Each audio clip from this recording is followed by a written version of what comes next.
ഇന്നു മുതൽ ഓഗസ്റ്റ് 22-25 വരെ ഭൂമിയിൽ കഴിഞ്ഞ വർഷമൊന്നുമില്ലാത്ത ഭയങ്കരമായിട്ടുള്ള തണുപ്പായിരിക്കും.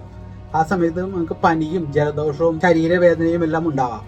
നിങ്ങൾ വിറ്റാമിൻ ടാബ്ലറ്റ്സുകളും മെഡിസിനും എല്ലാം എടുക്കേണ്ടി വരും എന്നെല്ലാം പറഞ്ഞൊരു പോസ്റ്റ്. അതുപോലെ തന്നെ ഇപ്പോൾ സൂര്യനുള്ളത് 9 കോടി കിലോമീറ്റർ ആണ്. എന്നാൽ ഈ ദിവസങ്ങളിൽ സൂര്യൻ 15 കോടി 20 ലക്ഷം കിലോമീറ്റർ ദൂരത്തേക്ക് പോകും. അതായത് 66% ദൂരേക്ക് പോകും. അത് കാരണം തന്നെ ഭൂമിയിൽ ഭയങ്കരമായിട്ടുള്ള തണുപ്പായിരിക്കും എന്നെല്ലാമാണ് ഇതിൽ പറയുന്നത്. എന്താണ് യാഥാർത്ഥ്യം?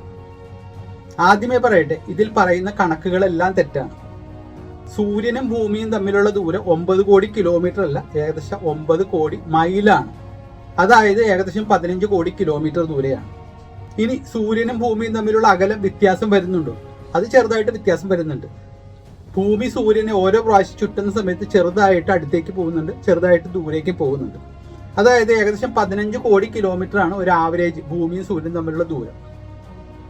ഭൂമി സൂര്യനെ ചുറ്റുന്ന സമയത്ത് 15 കോടി കിലോമീറ്ററിൽ നിന്ന് 3 മാസം കൊണ്ട് ഏകദേശം 1/4 കിലോമീറ്റർ കൂടി സൂര്യന് അടുത്തേക്ക് പോകുന്നുണ്ട്.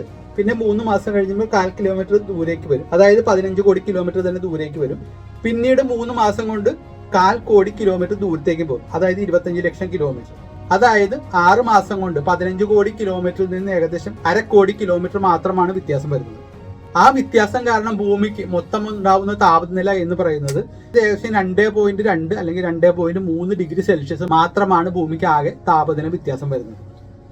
ഇനി രസകരമായിട്ടുള്ള കാര്യം എന്താണെന്ന് ചോദിച്ചാൽ, ഭൂമി സൂര്യനെ അടുത്തേക്ക് ഏറ്റവും അടുത്തേക്ക് പോകുന്നത് ജനുവരി 2-3 തീയതികളിലാണ്.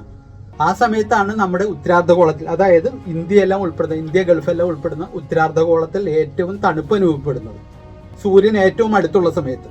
സൂര്യൻ ഭൂമിയിൽ നിന്ന് ഏറ്റവും ദൂരെയുള്ളത് ജൂലൈ 2-3 തീയതികളിലാണ്.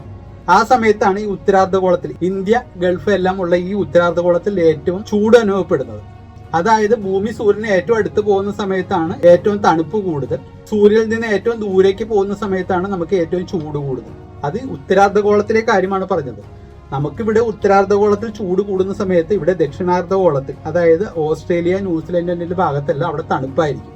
അവിടെ ചൂടാവുന്ന സമയത്ത് ഇവിടെ തണുപ്പും, ഇവിടെ ചൂടാവുന്ന സമയത്ത് അവിടെ തണുപ്പുമായിരിക്കും. ഈ പറഞ്ഞു വരുന്നത് സൂര്യനും ഭൂമിയും തമ്മിലുള്ള ദൂരമല്ല ഭൂമിയിൽ പ്രാദേശികമായിട്ട് ചൂട് കൂടാനുള്ള കാരണം. നമ്മൾ ഭൂമിയുടെ ഏത് ഭാഗത്താണ് നിൽക്കുന്നത്, അത് ഭൂമിയുടെ ചരിവ് എങ്ങനെയാണ്, സൂര്യൻ എവിടെയാണ് എന്നുള്ളതിനനുസരിച്ചിരിക്കും. അതായത് സൂര്യരശ്മി കുത്തനെ വീഴുന്ന ഭാഗത്ത് ചൂട് കൂടുതലായിരിക്കും. അപ്പോൾ ഈ പോസ്റ്റിൽ പറഞ്ഞിരിക്കുന്ന കാര്യങ്ങളെല്ലാം തെറ്റാണ്.